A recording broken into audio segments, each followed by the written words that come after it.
Hello friends, നമസ്കാരം. നമ്മളുടെ Kerala TV സീരിയലിലേക്ക് എല്ലാവർക്കും സ്വാഗതം. അങ്ങനെ രേവതി വിവാഹം കഴിക്കാനുള്ള ആഗ്രഹമൊക്കെ ആയിട്ട് തൻ്റെ മനസ്സിലെ ആഗ്രഹങ്ങളൊക്കെ പറഞ്ഞുകൊണ്ടിരിക്കുകയാണ് ഗജാനന്ദൻ.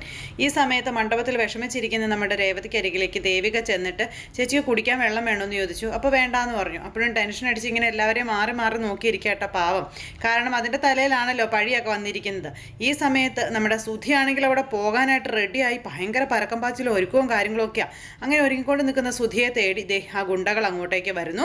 അങ്ങനെ സുധി പോകുന്നത് ഇവന്മാർ കണ്ടു. ഇവന്മാർക്ക് മനസ്സിലായി സുധി എന്തൊക്കെയോ കള്ളത്തരം കാണിക്കുകയാണെന്ന്. ഇവന്മാർ എന്നിട്ട് സുധിയെ വായിച്ച് ചെയ്യുക.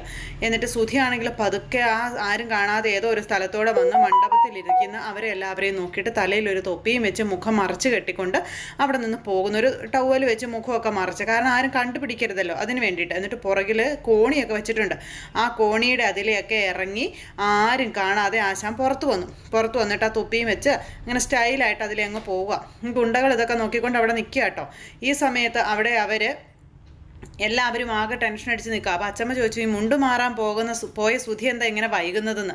അപ്പോൾ ഇവർക്ക് എല്ലാവർക്കും ആകെ ഒരു വെപ്രാളം കയറിയത് എന്തായിരിക്കും, എന്തായാലും പറ്റി കാണുമോ എന്നുള്ളൊരു പേടി.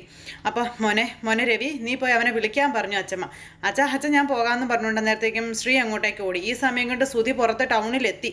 എന്നിട്ട് ഓടി ഒരു ഓട്ടോയിൽ കയറി. സുധി ഇങ്ങനെ പിന്നോട്ട് നോക്കി പോവുക. സുധി ജീവനും കൊണ്ട് ഓടി. അപ്പോൾ അത് കഴിഞ്ഞപ്പോഴത്തേക്ക് നമ്മുടെ ഗജാനന്ദൻ്റെ അടുത്തേക്ക് ഇങ്ങനെ പോയി നിന്ന് ഇതൊക്കെ കണ്ടവന്മാർ വന്നിട്ട് പറഞ്ഞു, അതെ അവൻ വേഷമൊക്കെ മാറി ഒരു ഓട്ടോയിൽ കയറി പോയിട്ടുണ്ടെന്ന്. അപ്പോൾ സത്യമാണോ നീ പറയുന്നതെന്ന് ചോദിച്ചപ്പോൾ സത്യമാണെണ്ണ, എന്തോ ഒരു പ്രശ്നമുണ്ടെന്ന് പറഞ്ഞു. എടാ, ഇങ്ങോട്ട് ഇറങ്ങുന്നതിന് മുൻപ് സ്ഥിരം പോവാറുള്ള ഗണപതി അമ്പലത്തിൽ തേങ്ങ ഉടച്ച് ഞാൻ പ്രാർത്ഥിച്ചിട്ടാണ് വന്നത്. അതിൻ്റെ ഗുണമായി കാണുന്നത്. അപ്പോൾ അതെ എന്ന് കൂടെയുള്ളവരും പറഞ്ഞു. ദൈവം എനിക്ക് വേണ്ടി ചെയ്യുന്നതാണ് ഇതൊക്കെ. നന്നായി അവൻ പോയത്. നമുക്ക് ആ ജോലി ചെയ്യേണ്ടി വന്നില്ലല്ലോ എന്നും പറഞ്ഞു. ഇനിയിപ്പോൾ ഇവിടെ എന്താ നടക്കാൻ പോകുന്നത്, അതാണ് എനിക്ക് അറിയേണ്ടതെന്ന് പറഞ്ഞ് ഗജാനന്ദൻ വളരെ ഹാപ്പി ആയിട്ട് അവിടെ ഇരിക്കുന്നു. സമയത്ത് സുധി റൂമിലേക്ക് വന്ന് നോക്കിയപ്പോൾ അവിടെ ഒന്നും ഏട്ടനെ കാണുന്നില്ല. ഡ്രസ്സൊക്കെ അവിടെ കിടപ്പുണ്ട്. ഈ ഏട്ടനത് എവിടെ പോയെന്ന് ഓർത്ത് ഫോൺ എടുത്ത് വേഗം ഒന്ന് വിളിക്കുക. സുധിയുടെ ഫോണിലേക്ക് റിങ് വരുന്നുണ്ട്. പക്ഷെ കോൾ എടുക്കുന്നില്ല. അപ്പോഴേക്കും കോൾ എടുക്കാതെ വന്നല്ലോ. ടെൻഷൻ കൂടി നമ്മുടെ ശ്രീ ഓടി മണ്ഡപത്തിലേക്ക് അച്ഛനെയൊക്കെ കാണാനായിട്ട് പോവുക. അപ്പോഴേക്കും അച്ഛമ്മ, എന്താ രവി ഇത്, മുണ്ട് മാറാൻ പോയവനെയും കാണുന്നില്ല, നോക്കാൻ പോയവനെയും കാണുന്നില്ല, ഇവന്മാരിത് എവിടെ പോയെന്ന് ചോദിച്ചുകൊണ്ട് ഇങ്ങനെയൊക്കെ. അപ്പോഴത്തേക്ക് രേവതിയുടെ ഉള്ളിൽ ഇങ്ങനെ പിടയ്ക്കാൻ തുടങ്ങി. ഈ രണ്ടുപേരും ഇതെന്താ വൈകുന്നേ എന്ന് അച്ഛമ്മ ഇങ്ങനെ ചോദിക്കാം. അപ്പോഴേക്കും നമ്മുടെ ശ്രീ അങ്ങോട്ടേക്ക് ഓടി വന്നിട്ട് ഇങ്ങനെ ഒന്നും അല്ലാതെ ഇങ്ങനെ നിൽക്കുക. അപ്പോഴേക്കും സുധി എവിടെയാടാ, സുധിയോട് വേഗം വരാൻ പറ എന്നും പറഞ്ഞുകൊണ്ട് ഇങ്ങനെ പറഞ്ഞു. അന്നേരം അത് പിന്നെ അച്ഛൻ ഞാൻ നോക്കി, അത് ഏട്ടനെ കണ്ടില്ല എന്ന് പറഞ്ഞു. അച്ഛനെ വിളിച്ച് മാറ്റി നിർത്തിയിട്ട്, എടാ നീ അവിടെയൊക്കെ നന്നായിട്ട് നോക്കിയോ? ഞാൻ അവിടെയൊക്കെ നോക്കിയതാ അച്ഛൻ, അവിടെയൊന്നും ഇല്ല. എടാ നിനക്ക് മുറി മാറിപ്പോയതായിരിക്കും. ഇവിടെ 2 ഡ്രസ്സിംഗ് റൂം ഉണ്ടല്ലോ, ഒന്ന് രേവതിയുടെ വീട്ടുകാർ ഉപയോഗിക്കുന്നതും അവിടെ ആയിരിക്കും ചിലപ്പോൾ നീ നോക്കിയിട്ടുള്ളതെന്ന് പറഞ്ഞപ്പോൾ അതാവുമെന്ന് കൂട്ടുകാരനും ചേട്ടനും പറഞ്ഞു. അതൊന്നും അല്ല, അച്ഛൻ വന്നേ, എന്തോ കുഴപ്പമുണ്ട്, അച്ഛൻ വന്നേന്ന് പറഞ്ഞ് നിർബന്ധിച്ച് വിളിച്ചുകൊണ്ട് പോവുക. അങ്ങനെ ഇവർ 3 പേരും കൂടെ പോകുന്നു.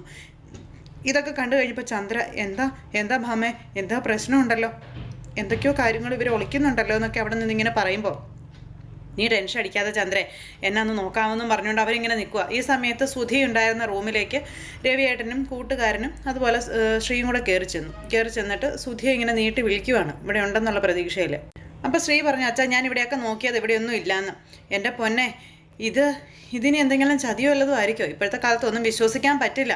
കല്യാണ സമയത്ത് ചില തട്ടിപ്പും കാര്യങ്ങളൊക്കെ നടക്കും. താനെന്തായാലും അവനൊന്ന് വിളിക്കും, വിളിച്ചാൽ അവനെ എടുക്കും എന്ന് കൂട്ടുകാരൻ ചേട്ടൻ പറഞ്ഞപ്പോൾ രവിയേട്ടൻ ഫോൺ എടുത്ത് വിളിച്ചു.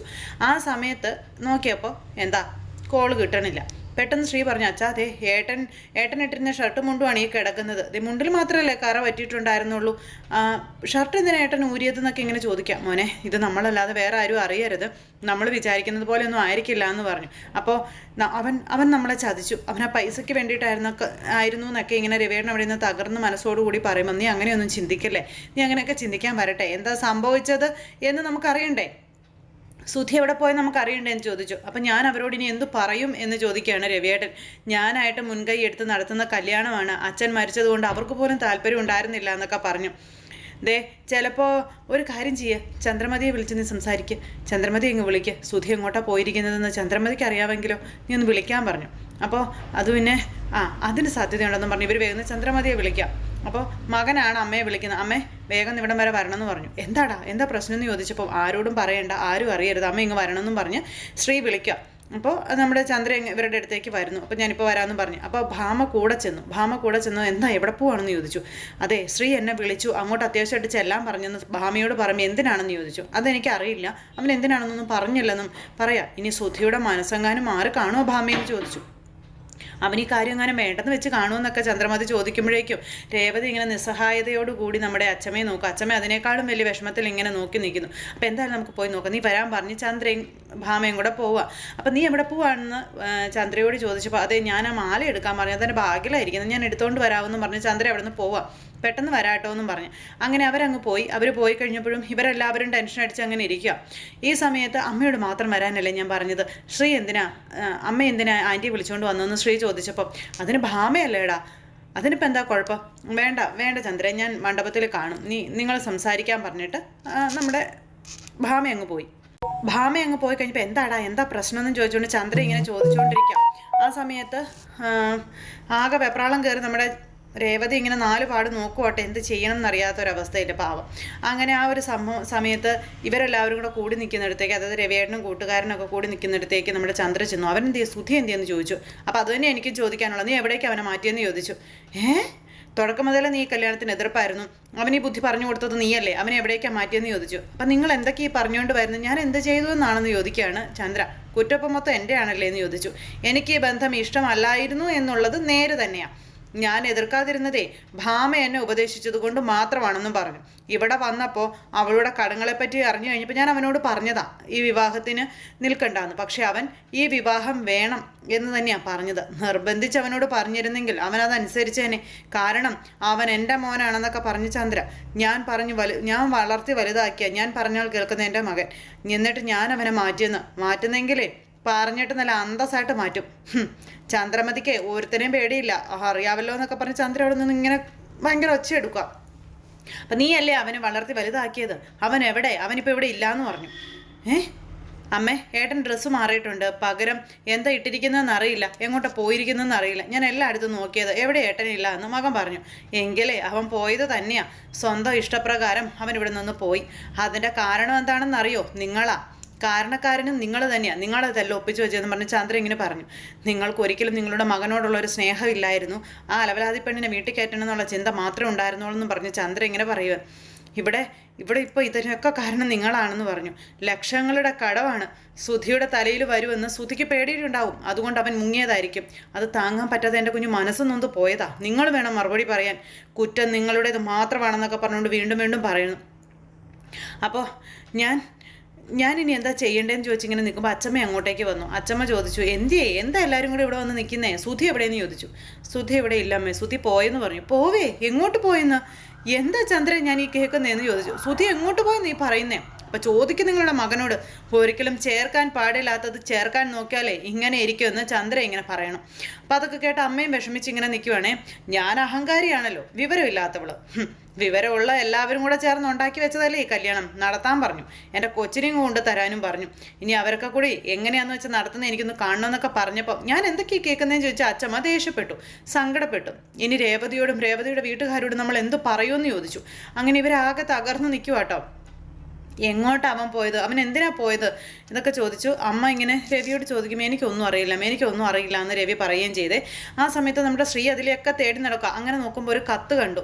അപ്പോഴേക്കും സുധേട്ടൻ എഴുതിയ കത്താണെന്നും പറഞ്ഞിട്ട് ശ്രീ അതെടുത്ത് കൊടുത്തു. അപ്പോഴത്തേക്ക് എന്താ അതിലെന്ന് ചോദിച്ചാൽ അച്ഛമ്മ അതിങ്ങനെ എടുത്ത് നോക്കുക. അച്ഛമ്മ അതെടുത്ത് നോക്കുന്നു. അപ്പോൾ വായിച്ചു കഴിഞ്ഞപ്പോഴേക്കും സുധിയുടെ കള്ളക്കളികൾ മുഴുവൻ ഇവർക്കും മനസ്സിലായി.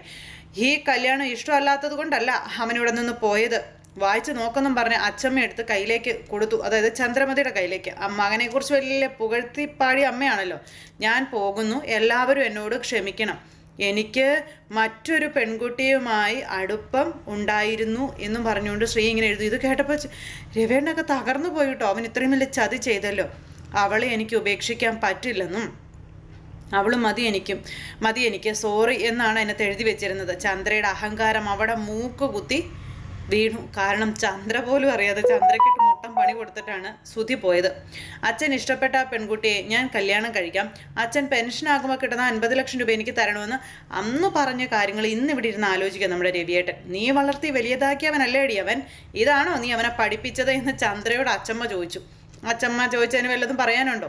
ഇങ്ങനെയാണോടി നീ അവനെ വളർത്തി വലുതാക്കിയത്, ഇതാണോടി അവൻ്റെ മഹത്വം, നീ ഒരു നല്ല അമ്മയേ അല്ലെന്നും പറഞ്ഞ് ചന്ദ്രയെ ഇങ്ങനെ അങ്ങ് പറയാൻ തുടങ്ങിയ അച്ഛമ്മ. ഇത് കേട്ട് ചന്ദ്ര വാ പൊട്ടി കരയുക. സച്ചിയെ നീ എന്നും കുറ്റപ്പെടുത്തി, അതിനുവേണ്ടി സുധിയെ നീ എന്നും വാഴ്ത്തുകയേ ചെയ്തിട്ടുള്ളൂ. സുധിക്ക് ചുറ്റും നിന്ന് നിന്റെ സ്വപ്നങ്ങൾ മുഴുവൻ നടത്തി തന്നവനെന്നും പറഞ്ഞ് പ്രോത്സാഹിപ്പിക്കുമ്പോൾ നീ അറിഞ്ഞിരുന്നില്ലല്ലോ അവന് മാത്രം അറിയാവുന്ന ഒരു വഴിയിലൂടെ പോയിക്കൊണ്ടിരിക്കുകയാണ് എന്നുള്ളത്. ആ വഴിയേ സംസ്കാരമുള്ളവരുടെ വഴിയല്ല ചന്ദ്രേ, അന്തസ്സുള്ളവരുടെ വഴി ആയിരുന്നില്ലെന്ന് പറഞ്ഞ അച്ഛമ്മ എടുത്തിട്ട് പൊതിച്ചു. ശരിക്കും പറഞ്ഞ ചന്ദ്രയെ തൃപ്തി ആയില്ലേ നിനക്കൊന്നും ചോദിച്ചുകൊണ്ട് ശരിക്കും അവിടെ എടുത്തിട്ട് പറഞ്ഞു. എന്നിട്ട് ചന്ദ്രയെ എവിടെ ഇട്ട് വഴക്ക് പറയാൻ രവിയേട്ടൻ നോക്കിയപ്പോൾ വഴക്ക് പറയലും തല്ലലൊക്കെ. പിന്നെ ആദ്യം ഈ പ്രശ്നം എങ്ങനെ പരിഹരിക്കാമെന്നുള്ളത് ചിന്തിക്കാൻ പറഞ്ഞു അമ്മ. അങ്ങനെ അവരിതിനെപ്പറ്റിയുള്ള കാര്യങ്ങൾ ചർച്ച ചെയ്യുക. ചന്ദ്ര പിന്നെ ഒന്നും മിണ്ടുന്നില്ല. ഒന്നും മിണ്ടാതെ നിൽക്കുമ്പോൾ ശ്രീകാന്ത് നീ വേഗം സച്ചിയെ വിളിക്കുക, വേഗം വരാൻ പറയാൻ പറഞ്ഞു. അങ്ങനെ സച്ചിയെ ഫോണിൽ വിളിക്കുകയാണ് നമ്മുടെ ശ്രീ വിളിച്ചപ്പോഴും സച്ചിയേയും കിട്ടുന്നില്ല, സ്വിച്ച് ഓഫ് ആണെന്ന് പറഞ്ഞു. മൊത്തത്തിൽ പ്രശ്നമായി, മൊത്തത്തിൽ ടെൻഷനായി. അപ്പോൾ നീ ഇനി അവൻ എടുക്കില്ല, അവൻ അങ്ങനെയാ അവൻ ഇങ്ങനെയാണെന്ന് പറഞ്ഞു കൃത്യ അവസരത്തിൽ സച്ചിയെ കുറ്റപ്പെടുത്താനായിട്ട് ചന്ദ്ര ശ്രമിക്കും. നീ മിണ്ടിപ്പോകരുത്, എൻ്റെ സച്ചി തന്നെയാണ് നല്ലവൻ, സുധി കുഴപ്പക്കാരൻ തന്നെയാ. ഇപ്പം അത് നിനക്ക് മനസ്സിലായില്ലേ എന്ന് ചോദിച്ചു. മര്യാദയ്ക്ക് ഇരുന്നോളണം, മിണ്ടിപ്പോകരുത് ഇനി എൻ്റെ സച്ചിയെക്കുറിച്ചൊന്നും പറഞ്ഞുകൊണ്ട് നമ്മുടെ അച്ഛമ്മ ചന്ദ്രമതിയുടെ നേരെ ഒച്ച എടുക്കുക. എന്തായാലും പോലീസ് സ്റ്റേഷനാണ് പിന്നെ കാണിക്കുന്നത്. നമ്മുടെ CI സാർ അങ്ങോട്ടേക്ക് വന്നു. അപ്പോൾ നമ്മുടെ സച്ചി അതിൻ്റെ അകത്ത് കിടക്കല്ലേ. അപ്പോൾ സച്ചിയെ പുറത്തേക്ക് ഇറക്കാൻ പറഞ്ഞു. സച്ചി നേരെ സാറിൻ്റെ മുന്നിലേക്ക് ചെന്നു. സാറിൻ്റെ മുന്നിലേക്ക് ചെന്നിട്ട് സാറെ കള്ള് കുടിക്കാത്ത എന്നെ കള്ള് കുടിച്ചെന്ന് പറഞ്ഞ് കസ്റ്റഡിയിൽ എടുക്കാൻ നോക്കി. SI സാർ അത് എന്തിനാണെന്ന് എനിക്ക് നന്നായിട്ട് അറിയാമെന്ന് നമ്മുടെ സച്ചി പറയാം. യജമാനെ തൃപ്തിപ്പെടുത്താനാണെന്നും എല്ലാ മാസവും കൃത്യമായിട്ട് മാസപ്പടി കൊടുക്കുന്ന പലിശക്കാരൻ ഗജാനന്ദനില്ലേ അവനെ തൃപ്തിപ്പെടുത്താനാണെന്നൊക്കെ പറഞ്ഞു. അപ്പോൾ ആണോടോ എന്ന് ചോദിച്ചു CI. അപ്പോൾ ഒരിക്കലും അല്ല സാർ, ഒരിക്കലും അല്ലെന്ന് പറഞ്ഞപ്പോൾ ഇയാൾ മദ്യപിച്ചിട്ടുണ്ടോ എന്ന് ചോദിച്ചപ്പോൾ ഉണ്ടെന്ന് പറഞ്ഞു. എവിടെയാണോ മെഡിക്കൽ റിപ്പോർട്ട് എന്ന് ചോദിച്ചപ്പോൾ എവിടുന്ന് SIക്ക് കൊടുക്കാനുള്ളതുണ്ടോ? മദ്യപിച്ച് വാഹനം ഓടിച്ച ഒരാളെ നേരെ ജനറൽ ഹോസ്പിറ്റലിൽ കൊണ്ടുപോയി ബ്ലഡ് ചെക്ക് ചെയ്യിക്കണമെന്നുള്ളത് അറിയില്ലേ? അതാണ് നിയമം, അതാണ് തനിക്ക് അറിയില്ലേ എന്നൊക്കെ ചോദിച്ചുകൊണ്ട് SI എടുത്തിട്ട് പൊരിക്കുകയാണ് CI. അപ്പം ചെയ്തിട്ടും പ്രയോജനമൊന്നുമില്ല സാർ, കാരണം ഞാൻ മദ്യപിച്ചിട്ടില്ല നമ്മുടെ സച്ചി പറയുകയും ചെയ്തു. SI സാറിൻ്റെ ലൈൻ സാറിന് മനസ്സിലായില്ലേ? എന്നെ ഇവിടുത്തെ പല കേസുകളും ചാർജ് ചെയ്ത് കോടതിയിൽ ഹാജരാക്കാനായിട്ട് കൊണ്ടുപോകും, പോകുന്ന വഴിക്ക് ബലമായി കുടിപ്പിക്കും, എന്നിട്ട് ബ്ലഡ് ടെസ്റ്റ് ചെയ്യുമെന്നുള്ള കാര്യം പറഞ്ഞു. ഇത് കേട്ട് കഴിഞ്ഞപ്പോൾ ഇയാൾ പെട്ടു. ഗജാനന്ദനാണ് സാർ ഇവരുടെയൊക്കെ ദൈവം, അവൻ പറയുന്നത് മാത്രമേ ഇവിടെ നടക്കുകയുള്ളൂ എന്നൊക്കെ പറഞ്ഞ് ഇങ്ങനെ സച്ചു ഉള്ളത് പറയാം. സാറ് നല്ല ഒരാളാണെന്ന് ഞാൻ അറിഞ്ഞു സാർ, എൻ്റെ ഏട്ടൻ്റെ കല്യാണം ഇന്ന്, എനിക്കത് കൂടണം സാർ, ദയവ് ചെയ്ത് സാർ എന്നെ വിടണമെന്ന് പറഞ്ഞപ്പോൾ വിടാൻ പറ്റില്ല സാറേ എന്ന് SI കയറി പറഞ്ഞു.